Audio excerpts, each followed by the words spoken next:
Hello, I'm in a 2014 VW Passat, and today I'm going to show you how to open your hood. So first, from the driver's side, we'll find this lever. This is a safety release. We'll pull that. That should pop it open. So we can go to the front and open it now. If there's no tension at all in this, you might need to check behind this plastic to make sure all the cables are attached.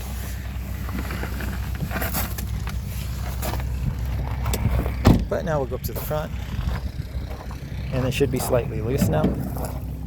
So now there's a lever right here, so we're going to pinch and lift.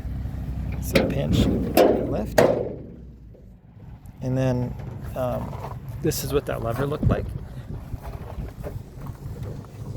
So make sure this moves, make sure nothing's bent or broken.